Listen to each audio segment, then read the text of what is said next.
ID நிறுவனத்தில் வேலை வேண்டுமா? Digital marketing and full stack web development ஆகியவற்றில் 100% வேலைவாய்ப்புடன் பயிற்சி. திரையில் தெரியும் எண்ணுக்கு தொடர்பு கொள்ளவும் அல்லது இணையதளத்தில் பதிவு செய்யவும். திராவிட முன்னேற்ற கழகம் 2021 சட்டமன்ற பொதுத் தேர்தலின் போது இன்றைய முதலமைச்சர் அன்றைக்கு எதிர்க்கட்சி தலைவர் திராவிட முன்னேற்ற கழக தலைவராக இருக்கின்ற பொழுது சுமார் 520 அறிவிப்புகளை வெளியிட்டார். இதுவரைக்கும் நிறைவேற்றப்பட்டதா? நிறைவேற்றினாங்களா? இப்படி மக்களை ஏமாற்றி தந்திரமாக பேசி இன்றைக்கு கொள்ளைப்புறத்தின் உள்ளாக ஆட்சியில் அமர்ந்து கொண்டு செயலற்ற அரசாங்கமாக இன்றைக்கு ஆட்சியளிக்கின்றது. ஒரு பொம்மை முதலமைச்சர் இந்த நாட்டை ஆண்டு கொண்டிருக்கிறார். அதனால் மக்கள் படுகின்ற துன்பம் ஏராளம். இன்றைக்கு கூட இந்த ஆட்சியில சாதனை என்று சொன்னால் ஊழல் செய்வதிலே சாதனை, வேற எதிலையும் சாதனை கிடையாது. கமிஷன், கலெக்ஷன், கரப்ஷன், இதுதான் திமுக ஆட்சியுடைய சாதனை. வேற என்ன சாதனை செஞ்சிருக்கிறாங்க? எல்லா துறையிலும் ஊழல், ஊழல் இல்லாத துறையே கிடையாது. நாள்தோறும் ஊழல். இந்தியாவிலேயே ஊழலுக்காக கலைக்கப்பட்ட ஒரு அரசாங்கம் என்று சொன்னால் அது திமுக அரசாங்கம் தான். ஊழலுக்காக கலைக்கப்பட்ட அரசாங்கம். ஸ்டாலின் எப்பொழுது பார்த்தாலும் நம்ம இயக்கத்தை பற்றி குறை சொல்லுவார். அண்ணா திமுக ஆட்சியில் தான் ஊழல் நடைபெற்றது என்று சொல்லி, இப்பொழுது எந்த ஆட்சியில் ஊழல் நடைபெற்று சிறையிலே இருக்கின்றார் என்பது நாட்டு மக்கள் அறிவார்கள்.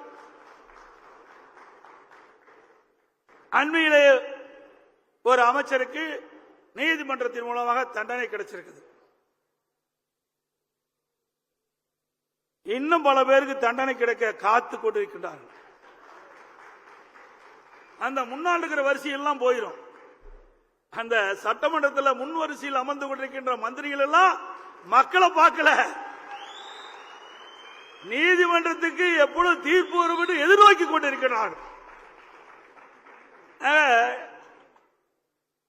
இந்த நாடாளுமன்ற தேர்தலுக்குள்ள பல பேர் எந்த இடத்துல இருக்கணுமோ அந்த இடத்துல அவர் இருப்பார்கள்.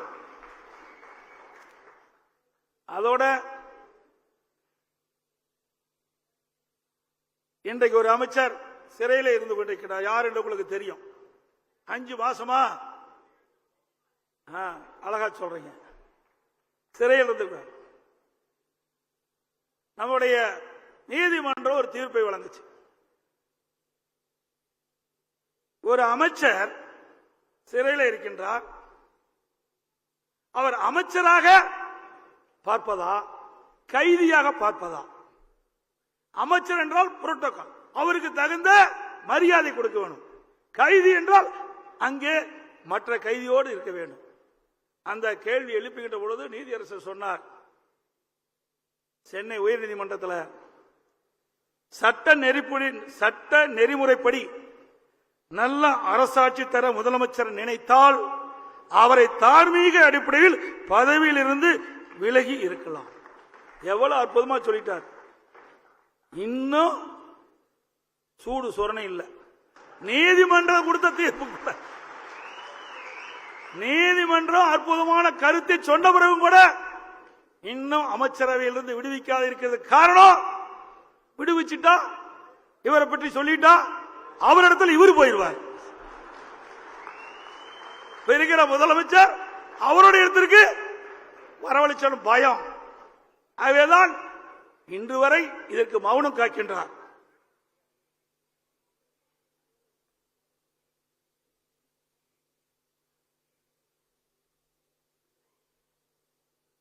அதே போல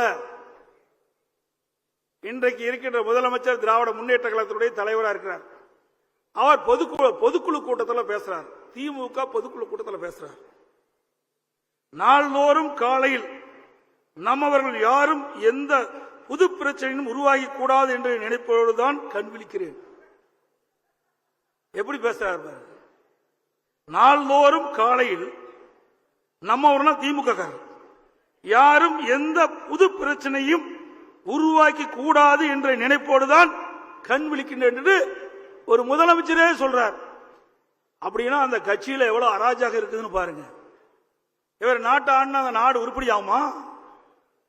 நாட்டு மக்களுக்கு தேவையான நன்மைகள் கிடைக்குமா? அவரே அவருடைய கட்சியை பத்தி புலம்புறாரு. அப்புறம் எப்படி போய் நாட்டு மக்களுக்கு நன்மை செய்வாரு? இதுதான் அந்த கட்சியுடைய நிலைப்பாடு. ஸ்டாலின் அவர்கள் கட்சியும் நடத்த தெரியல, ஆட்சியும் நடத்த தெரியல. அதனாலதான் செயலற்ற முதலமைச்சர் என்று பரவலாக பேசப்படுகிறது. பொம்மை முதலமைச்சர் என்று நாம் குறிப்பிட்டுக் கொண்டிருக்கின்றோம்.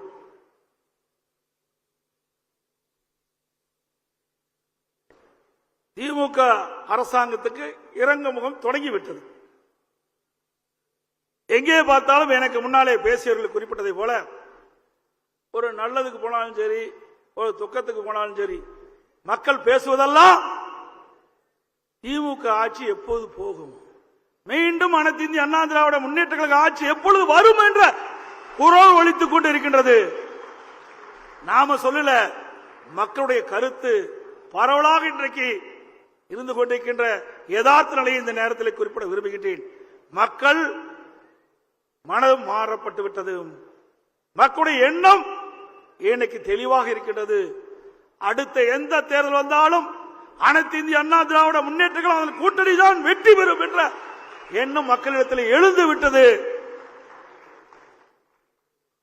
அதே போல இன்றைக்கு ஆட்சி அதிகாரத்துக்கு வந்தவுடனே வியாபாரிகளை மிரட்டுவது, கடைக்கு சென்றால் உணவறிந்து விட்டு பணம் கேட்டால் கடை உரிமையாளர் மூக்கை உடைப்பது, கோவிலுக்கு சென்றால் அங்கே தேங்காய் வாங்கினா பணம் கொடுக்க மறுப்பது, அவரை போட்டு அடிப்பது, அழகு நிலையத்துக்கு சென்றால் அந்த பெண்களை போட்டு மிதிப்பது, இதுதான் திமுகவுடைய அன்றாட வாடிக்கையாக இருந்து கொண்டிருக்கின்றது. சட்ட ஒழுங்கு அடியோடு சீர்குலைந்து விட்டது. எங்கே பார்த்தாலும் கொலை, கொள்ளை, திருட்டு, வழிப்பறிவு, பாலியல் வன்கொடுமை நடக்காத எண்ணமே கிடையாது. இன்னும் அருவருப்பான செய்தி, கேட்கவே வெக்கமா இருக்கு, சொல்லுவதற்கே வாய் கூசா இருக்கு. நேற்றைய தினம் பத்திரிகையில் பார்த்தேன், சொல்லக்கூடாதுன்னு நினைக்கிறேன், சொல்லி ஆக வேண்டிய நிலையில இருக்கின்றேன். சொல்லலாமா? பசு ஒன்று கன்றுக்குட்டி போட்டிருக்குது. அந்த கன்றுக்குட்டியை கூட பாலியல் செய்த ஒரு அராசக ஆட்சி இந்த ஆட்சியில் தான் பார்க்க முடியும். ஒரு இளங்கன்று சில போதை ஆசாமிகள் அந்த கன்றுக்குட்டியை கடத்தி சென்று பாலியல் செய்திருக்கின்றார்கள். எந்த ஆட்சியாவது நடந்ததா? நடந்ததுங்களா? உண்மையை சொல்லுங்க. எவ்வளவு பெரிய வன்கொடுமை நடக்கின்ற ஒரே அரசாங்கம் விடியா திமுக ஆட்சியில் தான் நடந்துட்டு இருக்குது. அதோட போதை நடமாட்டம் இல்லாத இடமே கிடையாது. இளைஞர்கள், மாணவர்கள் போதைக்கு அடிமையாகின்ற சூழ்நிலை இன்றைக்கு தமிழகத்தில் ஏற்பட்டு விட்டது. எங்கே பார்த்தாலும் போதைப் பொருள் விற்பனை அமோகமாக நடைபெற்றுக் கொண்டிருக்கின்றது. இன்றைக்கு தமிழகம் போதைப் பொருள் நிறைந்த மாநிலமாக காட்சியளித்துக் கொண்டிருக்கிறது. அதை தடுத்து நிறுத்த வக்கில்லாத அரசாங்கம் தான் இன்றைக்கு விடியா திமுக அரசு. அதே இன்றைக்கு இளைஞர்கள், மாணவருடைய வாழ்வு சீரழிந்து கொண்டிருக்கின்ற காட்சியை பார்க்கின்றோம். அந்த அளவுக்கு சட்ட ஒழுங்கு சீர்குலைந்த ஆட்சி திமுக ஆட்சி. இதுதான் திராவிட மாடல் ஆட்சியினுடைய நிலை என்பதையும் நாம் உணர வேண்டும். அதோட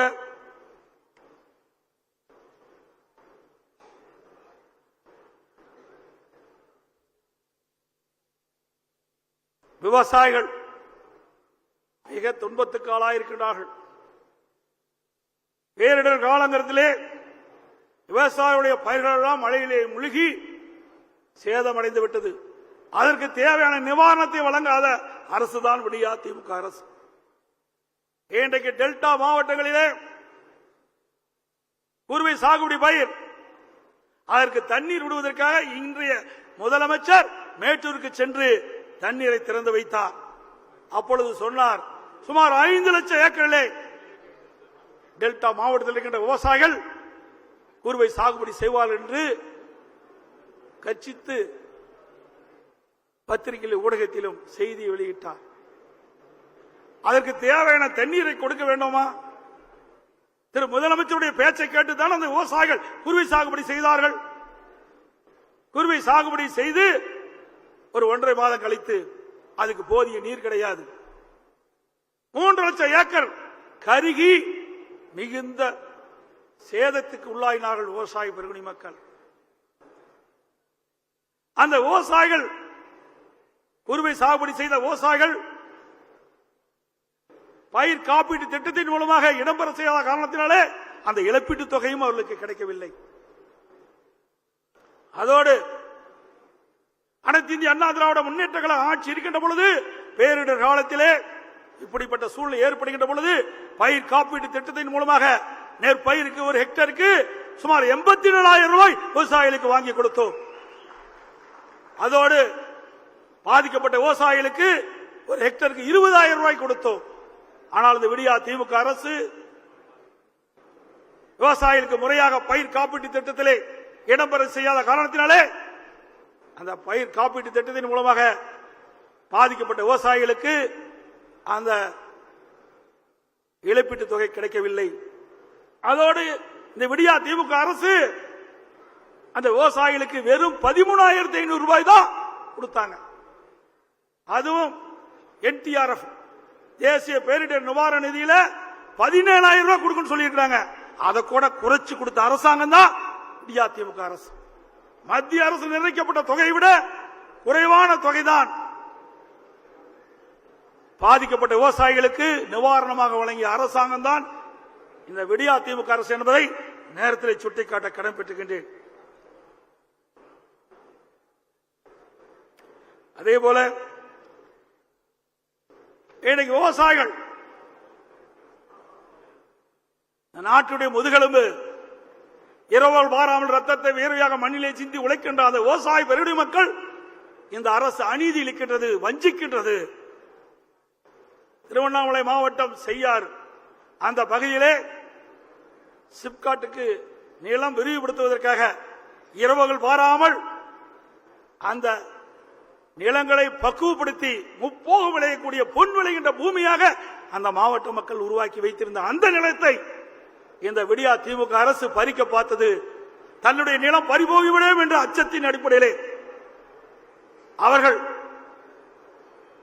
தங்களுடைய நிலத்தை பாதுகாப்பதற்காக அஹிம்சை முறையிலே அறப்போராட்டத்தின் வழியிலே போராட்டம் நடத்திய விவசாயிகளை குன்ற சட்டத்திலே அடைத்த அரசாங்கம் இந்த விடியா திமுக அரசாங்கம். இதற்கெல்லாம் வருகின்ற நாடாளுமன்ற தேர்தலில் விவசாய பெருங்குடி மக்கள் தகுந்த பதிலடி கொடுப்பார்கள். என்ன அந்த விவசாய குற்றம் செய்தான்? தன்னுடைய நிலம் பறிபோகிறது. அந்த நிலத்தை பாதுகாப்பதற்காக அறப்போராட்டம் நடத்துகின்றார். அவர்களை ஏன் குண்டர் சட்டத்திலே கைது செய்கின்றனர்? எந்த அரசாங்கம் இப்படிப்பட்ட செயல் ஈடுபட்டது கிடையாது.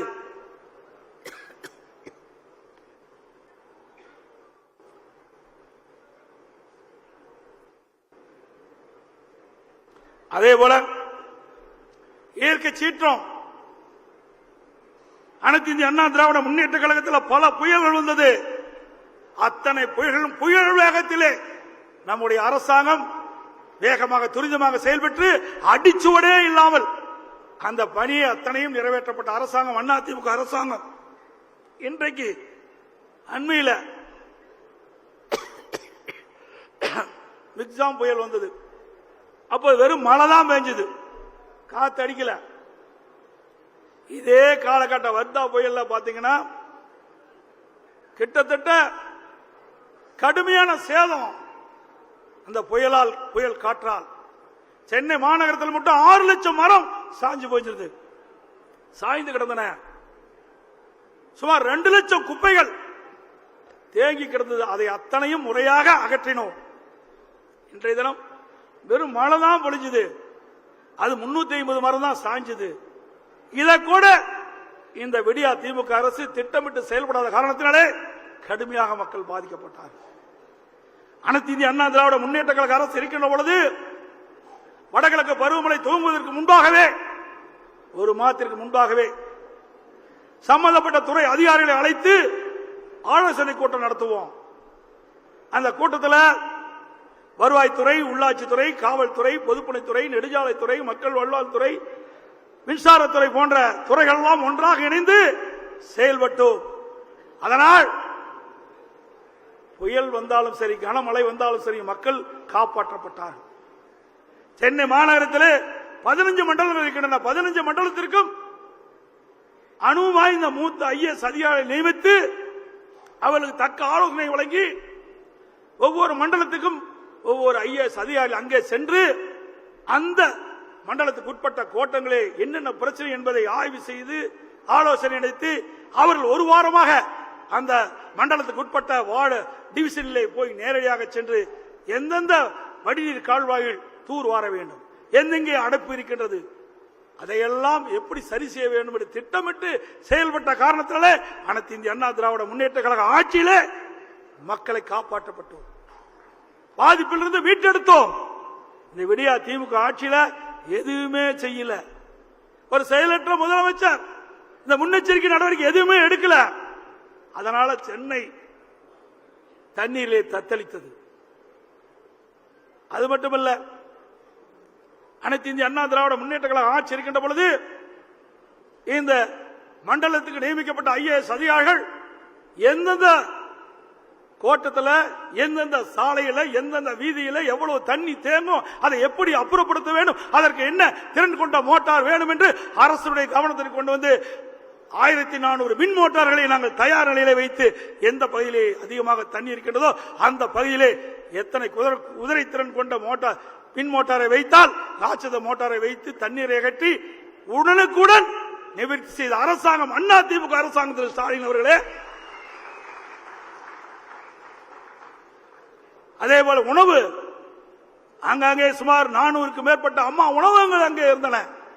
அங்கே சமைப்பதற்கு தேவையான ஆட்கள் இருந்தார்கள், பாத்திரங்கள் இருந்தது, உணவுக்கு தேவையான பொருட்கள் அங்கே வைத்திருந்தோம். பாதிக்கப்பட்ட உடனேயே, மழையால் புயலால் பாதிக்கப்பட்ட உடனேயே அம்மா உணவகத்திலே உணவு தயார் பண்ணி உடனுக்குடன் மக்களுக்கு உணவை வழங்கிய அரசாங்கம் அண்ணா திமுக அரசாங்கம். வேண்டுமென்றே திட்டமிட்டு அரசியல் காழ்ப்புணர்ச்சியின் காரணமாக அம்மா உணவகத்தை மூடிக்கொண்டிருக்கிறீர்கள். அதனால் இன்னைக்கு இந்த மெக்ஸாம் புயலிலே பாதிக்கப்பட்ட மக்களுக்கு முறையாக உணவு கொடுக்க முடியவில்லை. சிந்தித்து பாருங்கள். அனைத்து இந்திய அண்ணா திராவிட முன்னேற்ற கழக அரசு, அம்மாவுடைய அரசு, அம்மா இருக்கின்ற பொழுது எந்த காரணத்திற்காக அம்மா உணவகத்தை கொண்டு வந்தார்கள், அது எந்த அளவுக்கு பயனளித்தது என்பதை நீங்கள் எண்ணி பார்க்க வேண்டும். அரசியல் காழ்ப்புணர்ச்சியின் காரணமாக இன்னைக்கு இன்றைய தினம் சென்னை மாநகரம் மற்ற பகுதிகளிலே, மாநகராட்சி, பேரூராட்சி பகுதி, நகராட்சி பகுதியிலே அம்மா உணவகத்தை மூடிக்கொண்டிருக்கிறார்கள். இதனால் மக்கள் இன்றைக்கு பாதிக்கப்பட்டிருக்கிறார்கள் என்பதை இந்த அரசாங்கம் உணர வேண்டும். அது மட்டுமல்ல, அண்மையிலே கிட்டத்தட்ட 17ஆம் தேதி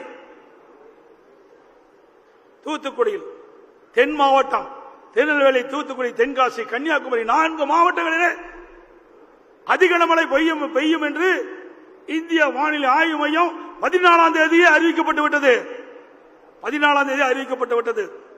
இந்த அரசாங்கம் தூக்கிக் கொண்டிருந்த காரணத்தினாலே அங்க இருக்கின்ற மக்கள் எல்லாம் பாதிப்புக்குள்ளாயிருக்கிறார்கள். ஏற்கனவே மிக்ஜாம் புயல், அந்த புயல் என்னென்ன தாக்கத்தை ஏற்படுத்தியது, கனமழை எப்படி எல்லாம் மக்களை பாதித்தது என்று நீங்கள் இதை ஒரு முன்னுதாரணமாக எடுத்துக்கொண்டு அந்த தென் மாவட்ட மக்கள் பாதிக்காத அளவிற்கு முன்னெச்சரிக்கை நடவடிக்கை எடுக்கப்பட்டிருந்தால் இன்றைக்கு இந்த அளவுக்கு மக்கள் பாதிக்கப்பட்டிருக்க மாட்டாங்க.